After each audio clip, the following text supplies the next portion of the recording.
ভগবান শিব কে ছিলেন? হিন্দু ধর্মে এত দেব দেবী দেবতা থাকতেও ভগবান শিব কেন এত গুরুত্বপূর্ণ? এর কারণ হচ্ছে ভগবান শিব একমাত্র দেবতা যিনি সে পরম ব্রহ্মের প্রতিরূপ, যার কোনো সৃষ্টি নেই, যার কোনো মৃত্যু নেই। তিনি একমাত্র পরম ব্রহ্মের প্রতিকৃতি হিসেবে আবির্ভূত হয়েছেন। জন্ম নেওয়া আর আবির্ভূত হওয়ার মধ্যে অনেক তফাৎ আছে, সেটা বুঝতে হবে। এর জন্য ভগবান শিব আমাদের হিন্দু ধর্মে, হিন্দুদের কাছে শুধু না, পুরো বিশ্বে, পুরো মহাবিশ্বে, ব্রহ্মাণ্ডে এত গুরুত্বপূর্ণ।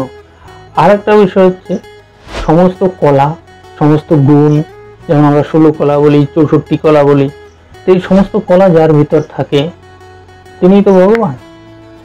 ভগবান শিবের ভিতরে এই সমস্ত কলাগুলো ছিল।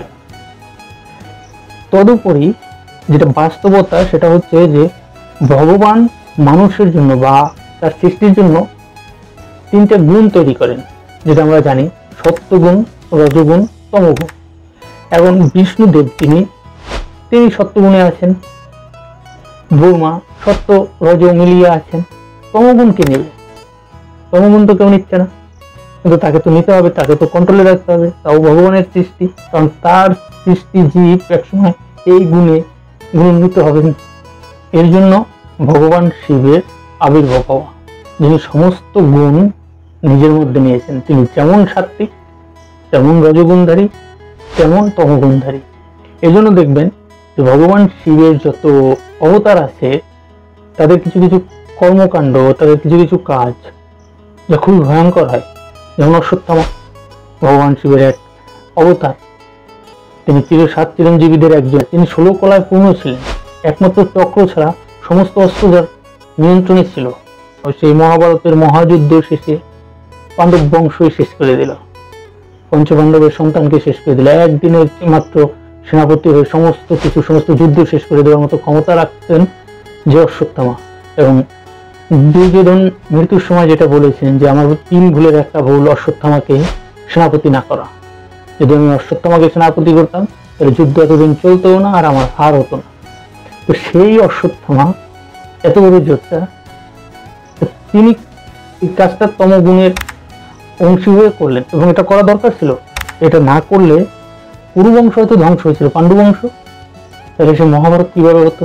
এটা ভগবানেরই চাল, কিন্তু ভগবানের সেই চাল বাস্তবে পরিস্ফুটিত করতে যার দরকার তিনি শিব, ভগবান শিব। এর জন্য অন্য কোনো অবতারে যা না পারত, ভগবান শিব সেই সব কাজ অবতার রূপে এসে সেগুলো, এবং পরম ব্রহ্মের সেই যে পরিকল্পনা সেটাকে বাস্তবায়ন করার জন্যই তিনি এই সমস্ত গুণ নিজের মধ্যে নিয়েছেন। আর এর জন্যই তিনি এত গুরুত্বপূর্ণ। আমরা জানি যে তিনি শ্মশানে থাকেন, এ করেন সে করেন, এগুলো ঠিক না। তিনি কোথাও থাকেন না, তিনি মূলত এই বিশ্বে এক্সিস্টই করে না। কারণ সৃষ্টির শুরুতে ভগবান বিষ্ণুদেব এবং ব্রহ্মাজির মধ্যে লড়াই হয়। লড়াইটা কেমন? যে ব্রহ্মা বলে আমি তো সৃষ্টি করছি, সব তো আমারই সৃষ্টি হচ্ছে। বিষ্ণু বলছে তুমি স্রষ্টা কোথায়? তোমার স্রষ্টা তো আমি, তাহলে তুমি স্রষ্টা হলে কি করে? এই নিয়ে দুজনের মধ্যে কথা কাটাকাটির সময় সদা শিব রূপে ভগবান শিবের সেখানে আবির্ভাব ঘটে, এবং তিনি আবির্ভূত হন হয়ে শুধু বলেন যে তোমরা থামো, তোমরা নিয়ে লড়াই করো না, যুদ্ধ করো না, তোমরা কেউই স্রষ্টা নও, আসল স্রষ্টা আমি। এবং তিনি তারপর চলে যান। এর জন্য বলা হয় যে ভগবান শিবের যা দেখি এটা তার একটা রূপ, একটা অংশ আমাদের জন্য রেখে গেছেন, তাই দেখি। প্রকৃত যার তার পুরো রূপ, পুরো অংশ যা এই মহাবিশ্বতে এক্সিস্ট করে না।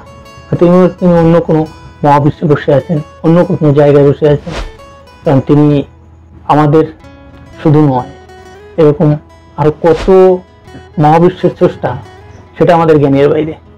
সো ভগবান শিব এর জন্য হিন্দু ধর্মে এত গুরুত্বপূর্ণ, এত মহত্বপূর্ণ। এটাই তার মহিমা। ওম নমঃ শিবায়।